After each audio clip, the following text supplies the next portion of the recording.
And blessed to be a part of your day. Kevin Miller in the morning here at KIDO Talk Radio. Joined by the man who never sleeps, Dan Stein from FAIR. Dan, good morning.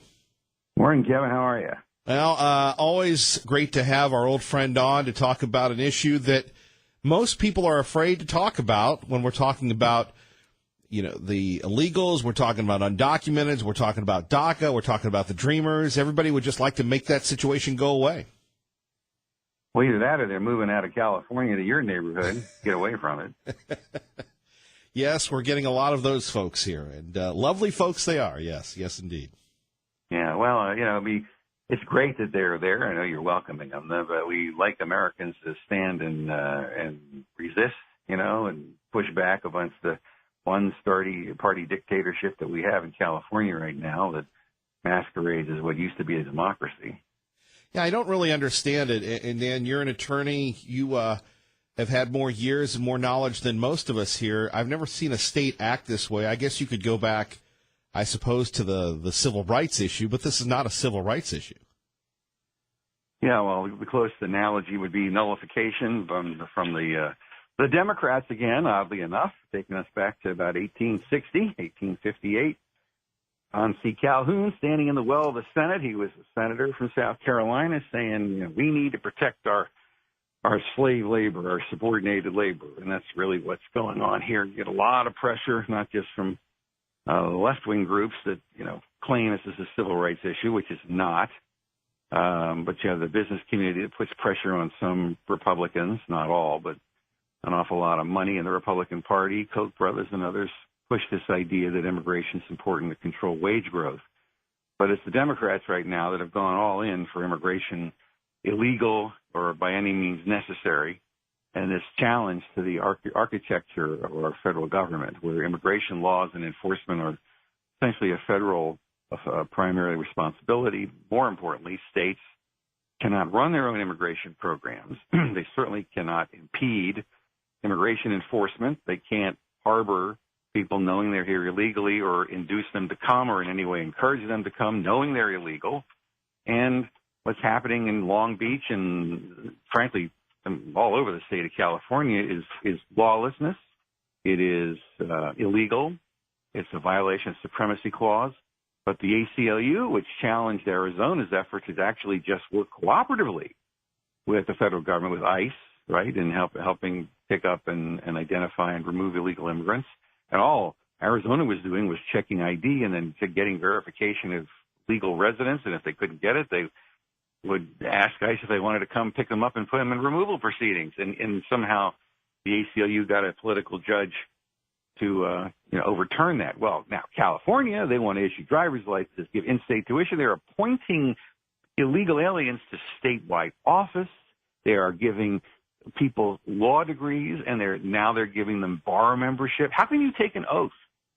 I mean, now we've got that Jorge Ramos going on TV saying, hey, yeah, I took the oath of allegiance to the U.S., which says clearly that I am abjuring is the term they use, but basically relinquishing all my foreign allegiance and nationality, and I am, joining this great American experiment, a republic, not a Republican, but a republic, where instead of being beholden to a potentate or dictator, I believe in a set of ideas that tie us together as a free republic.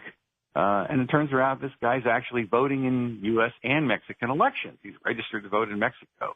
And Tucker Carlson did a good job hammering him. But I would have asked Ramos, hey, just out of curiosity, let's suppose we get into a border dispute with Mexico and we wind up getting into a military conflict. If you got conscripted to serve in the U.S. military, what would you do? Wow. Covering a lot of things. Hold on, back to California. So they're appointing illegals to state positions, and they're giving law degrees to illegals. Yeah, they're members of the bar who have no right to be in the country. Now, that person doesn't have the right to work in the United States, right? They don't have work authorization. It's illegal for them to take a job. How the California State Supreme Court determined that it didn't matter, that you didn't have the right to work in this country, but somehow you could prove both good moral character and your ability to represent people diligently and honestly in good faith and become a member of the bar, and serve in the state court system, when you shouldn't even have an ID that would allow you to board a plane in this country. I mean, you go figure. But that's why this is striking at the very core of what ties us together as a United States, the federal system, and that, you know, if the media were looking at this through the lens, I mean, I hate to say this, but the media have just become not talk radio, fortunately, but some of the media just become extensions of political parties. But if this were a Republican issue and so-called conservative issue talking about nullification, I mean, oh my gosh, the parallels to Governor William Faubus and you know, the response to the Brown v. Board of Education would be all over the newspaper. The bottom line is the Democrats are defending a system of slavery exploitation. Why are illegal immigrants so desirable? Because they work in a subordinated condition, they're willing to accept arbitrary wage and working conditions, and they give you that baloney line, I can't get Americans to do that job. That's exactly what they said about slaves. Oh, no free white man will pick cotton. Exact same analogy. But the sanctimonious humbug that they try to feed all of us, somehow this is some ennobling thing. And, of course, the reason that there's no amnesty, though, Kevin, is because, A, American citizens like FAIR and our activists and your folks fight it. The second big reason, though, is that the political allies of the far left, these agricultural growers in particular, but some of these big corporations, they don't really want amnesty for people here illegally. In fact, they want them to be here illegally because the business model doesn't work if you give them green cards, right? In 1986, we had a big amnesty, 1.3 million agricultural workers and people who pretended to be got a big amnesty, and the agricultural industry couldn't hang on to them for 5 cents because once they got their green cards, you know, how are you going to keep them down on the farm, right? So the Republicans always turn around and start offering these big extended guest workers in exchange for the left wanting a big amnesty, and that's where the thing will fall apart.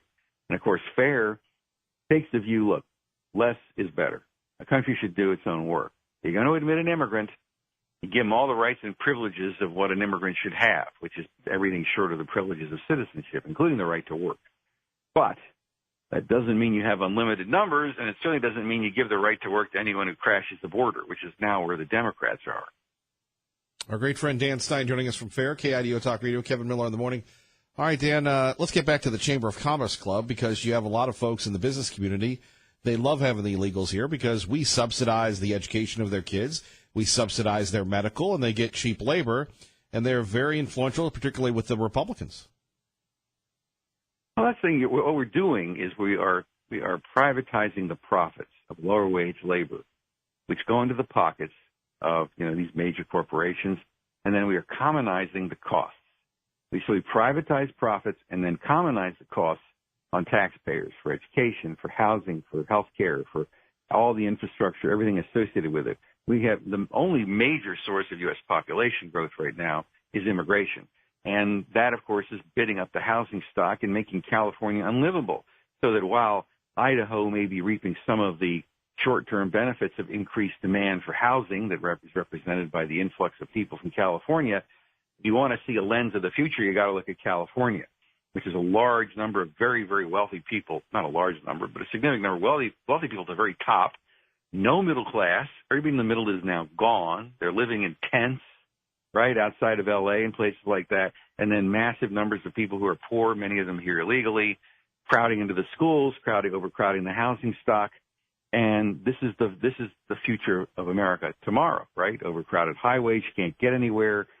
I mean, basically it's about our own self-determination as a nation in the future.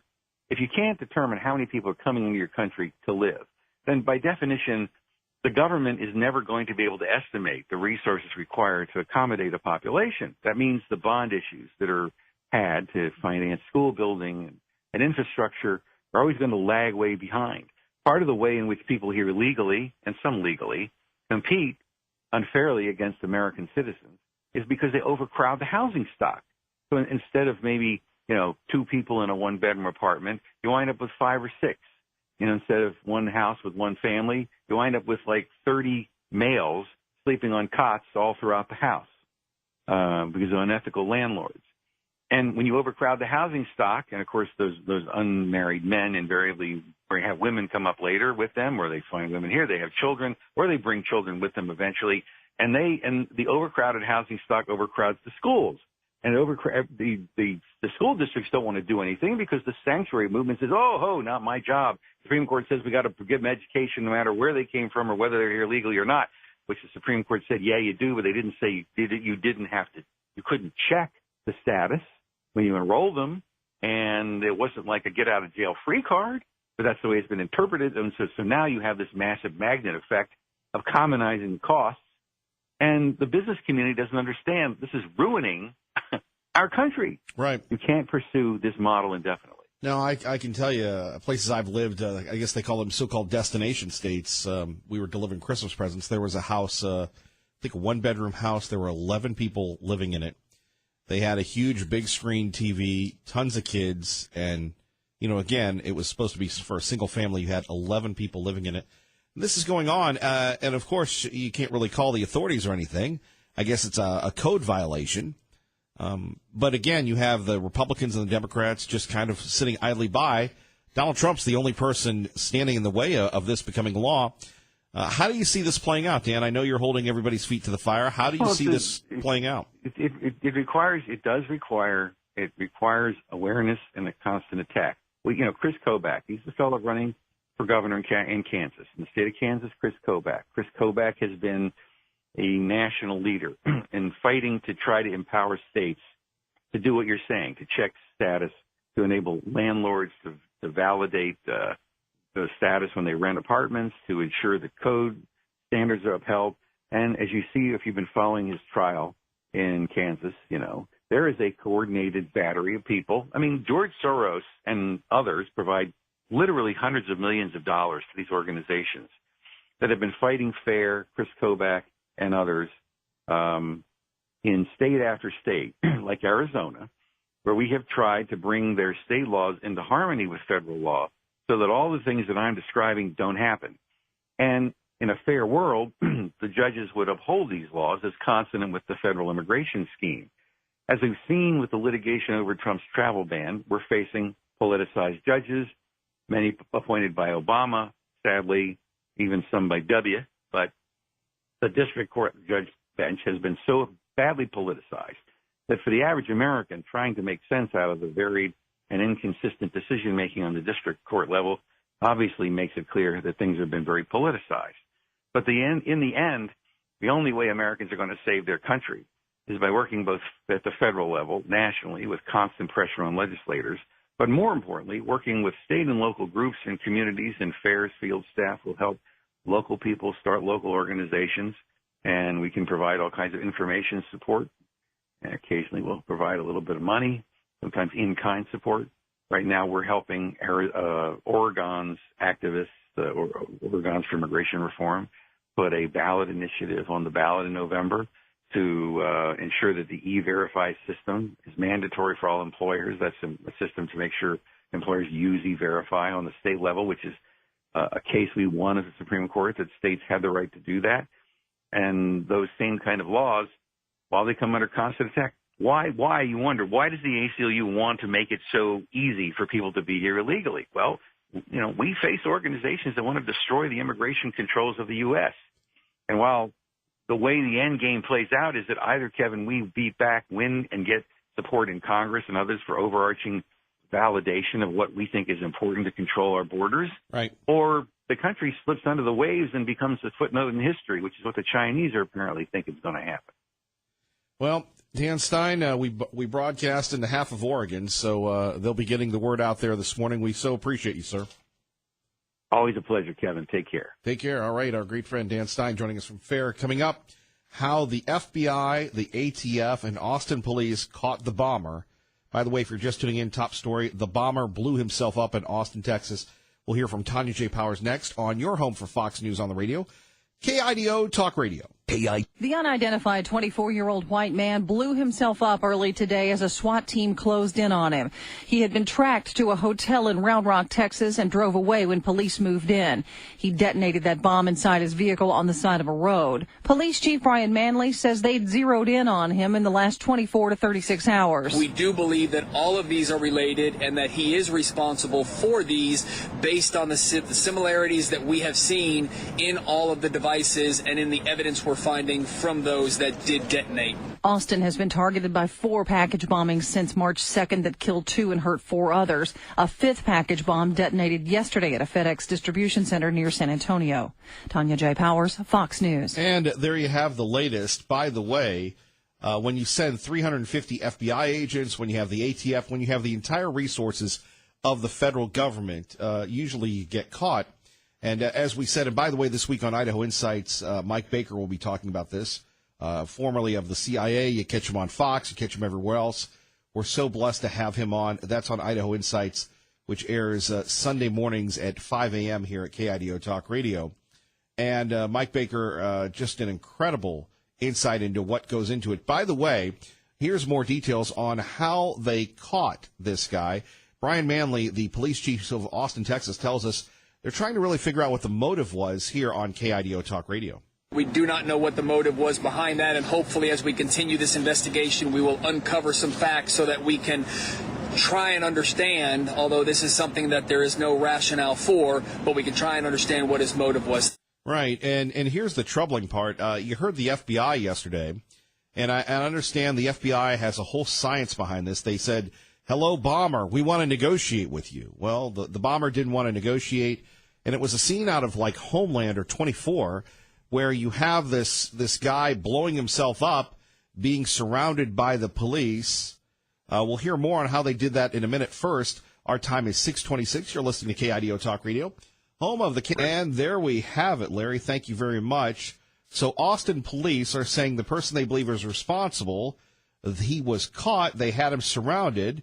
They called in Austin SWAT. They wanted to confront this guy, and they're saying the alleged bomber, well, he blew himself up. I think he's the bomber. We've said all along we didn't want to give out specific descriptions of the types of packaging the initial bombs were in because we knew that there was the potential he would change his methods, and that is in fact what occurred here. We do believe that all of these are related and that he is responsible for these based on the similarities that we have seen in all of the devices and in the evidence we're finding from those that did detonate. Right. I think the mistake the guy made was that he started shipping them through FedEx because the others just looked like packages. He had one on the side of the sidewalk, and a kid's riding his bike by, and it's tripwire, like you see in the movies, or some of you have seen in combat, a tripwire in Austin, Texas. Just amazing what's going on here, and more from Chief Manley.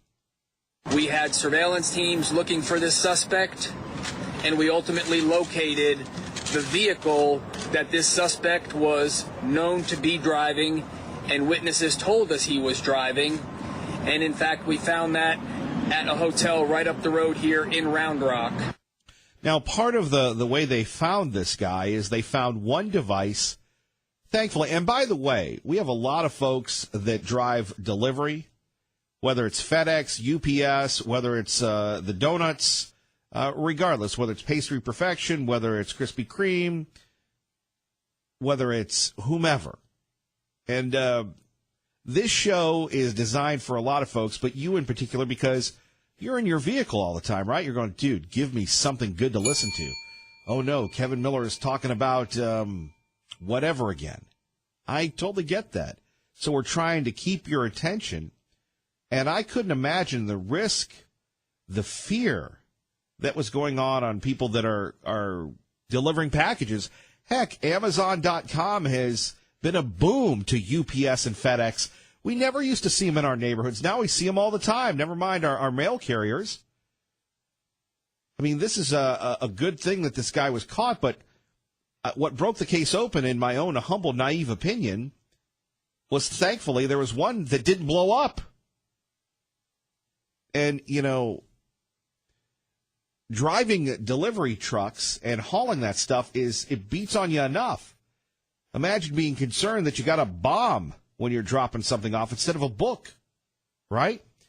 Here's our final clip from the police chief in Austin, Texas. Brian Manley, you'll only hear him on KIDO Talk Radio, your home for Fox News on the radio. Chief Manley.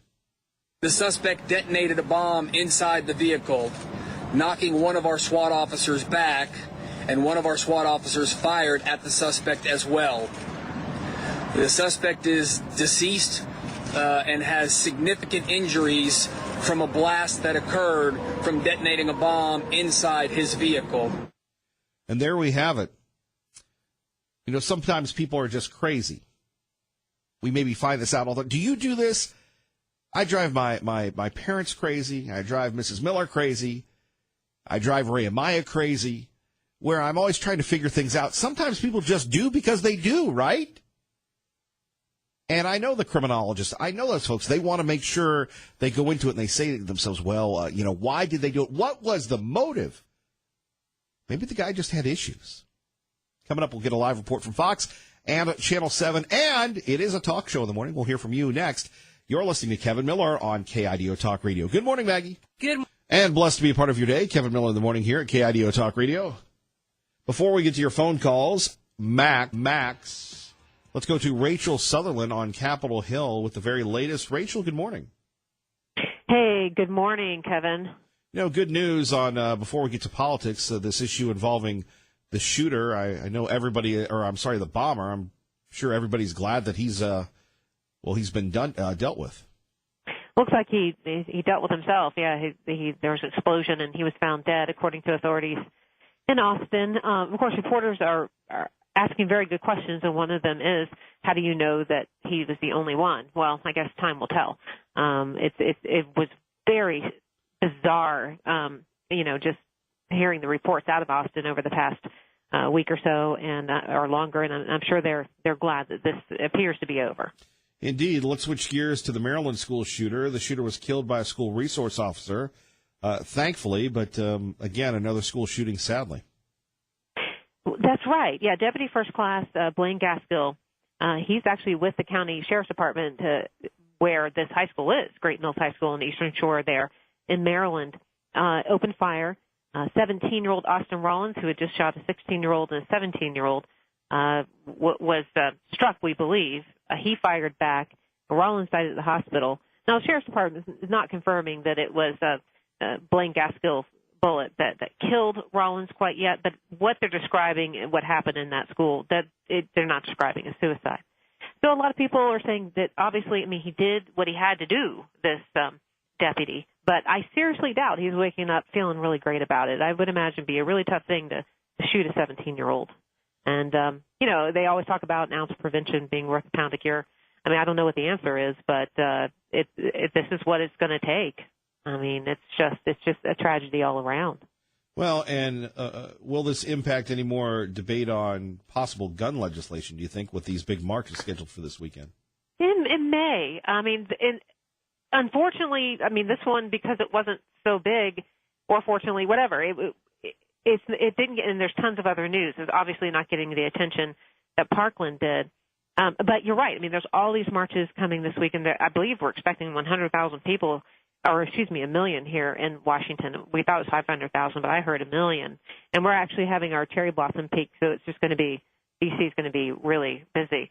And all around the country, they're asking for change. There are some, though, who are saying, well, let's protect the schools more. Let's get more metal detectors in there. But in this case, people who make arguments that there should be armed guards in schools, well, this would bolster their case, I suppose.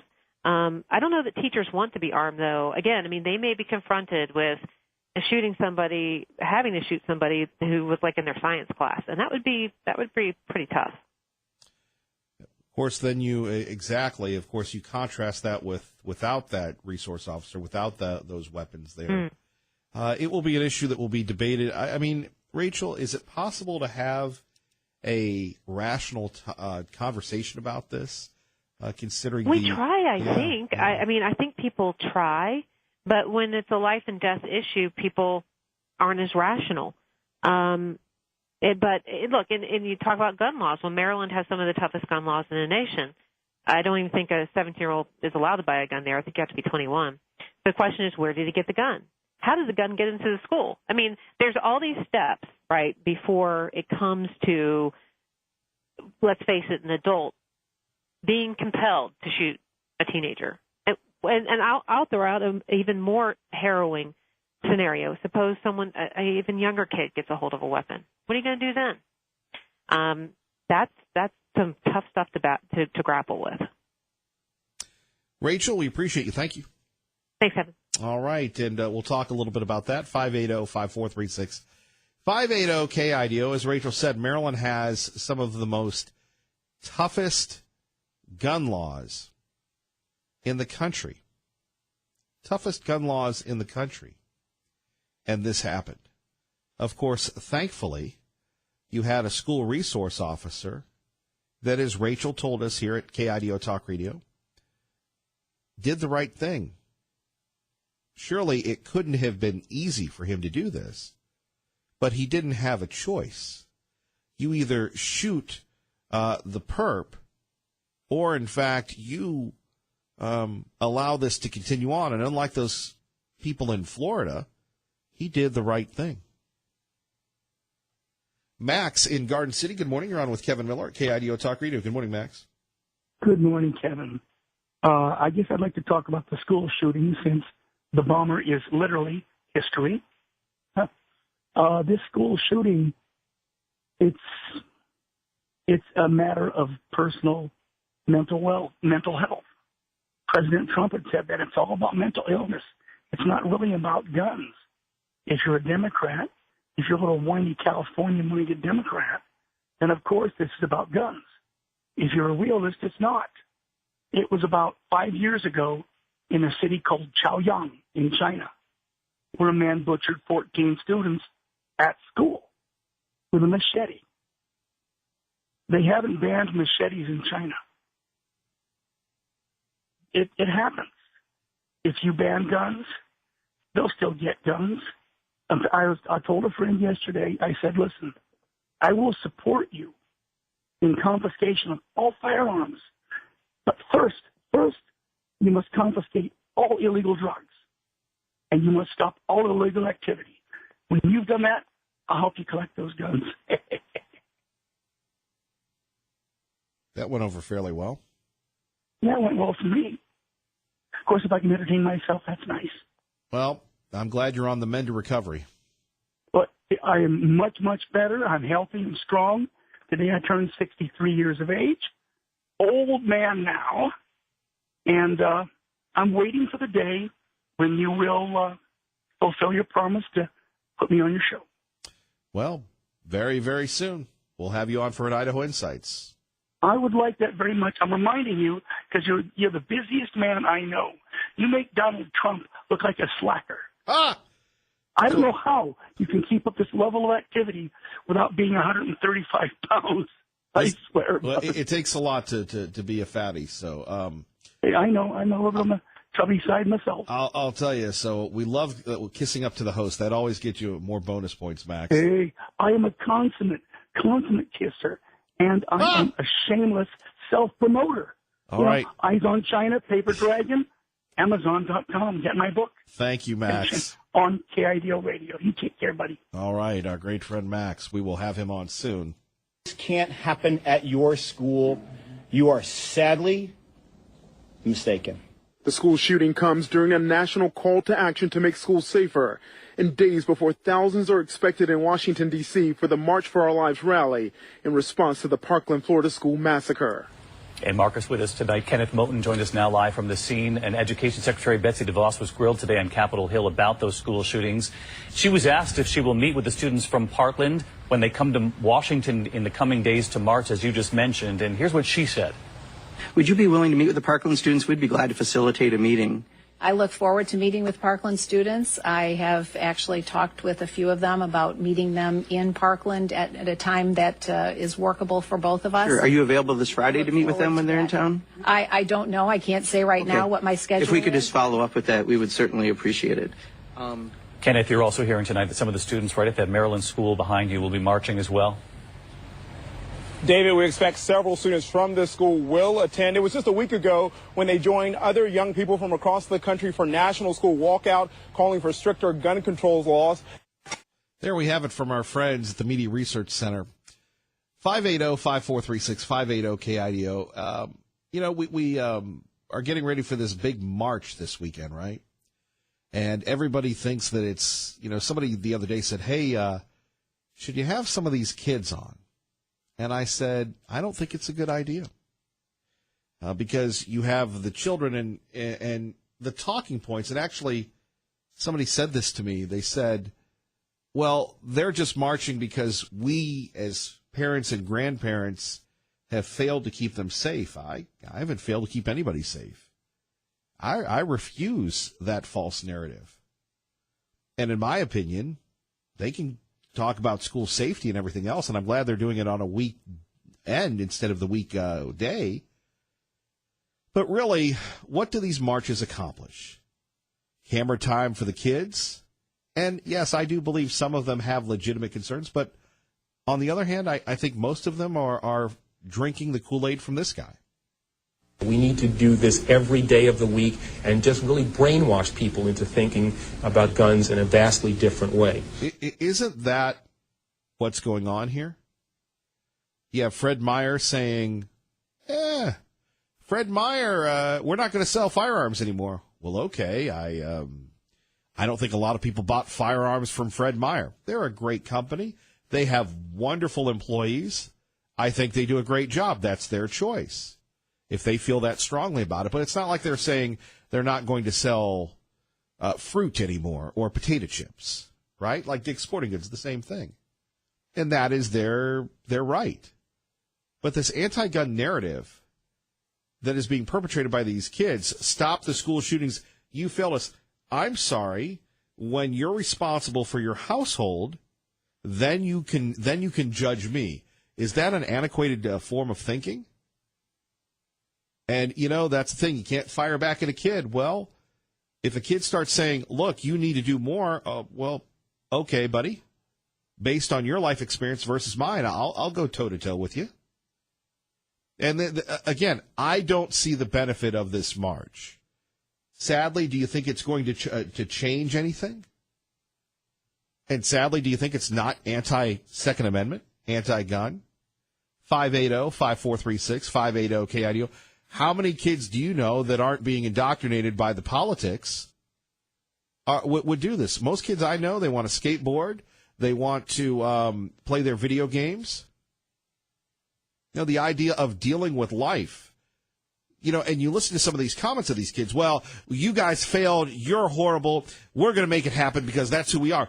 Hey, guy, gal, life is not about you.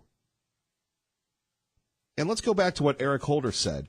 Probably the most corrupt, contemptible attorney general, the only attorney general in American history to ever be held in contempt of Congress. We need to do this every day of the week and just really brainwash people into thinking about guns in a vastly different way. Isn't that what we're facing right now? Kevin Miller, KIDO Talk Radio. Thank you, Ray Amaya. Currently 51 in Meridian, Idaho. Kevin Miller in the morning here. Phone number is 580-5436, 580-KIDO. So big ups to law enforcement, not only in Austin, Texas, but in Maryland, but throughout the country. We always proudly support our law enforcement first responder community. Going back to a couple things, if you're just waking up, the bomber apparently blew himself up. Now, I know what you're saying, Kevin. He's a bomber. How do you say apparently? He blew himself up. Well, we don't know if there are any more bombers, but it looks like he was just a lone bomber, number one. And for those folks that are in the delivery business, a big sigh of relief, right? A big sigh of relief. It shows you just our struggle, our challenge to keep everybody safe. It goes back to that old saying our parents used to tell us, you don't appreciate what you have until it's gone. For a lot of us, it's health. For a lot of us, perhaps it's money, but just the idea of getting a package, right? And, you go back to the era of the Unabomber, as we were talking about with Tanya J. Powers yesterday, how scared people were. That guy was in the West. And if the guy hadn't written his manifesto and wanted it published, chances are we never would have caught him, right? Amazing. And then you have the situation in Maryland, which you see ABC News hyping. Not that the security resource officer did a tough thing, taking down the 17-year-old perpetrator before he injured or killed anyone else. And he had to take that life. That's what it comes down to, a very, very difficult thing to do. But instead, using it to fuel the anti-Second Amendment frenzy when we're talking about these marches. I don't get it. Maybe it's not my frequency. Maybe it's AM and FM, and this is on something else. I don't get these marches.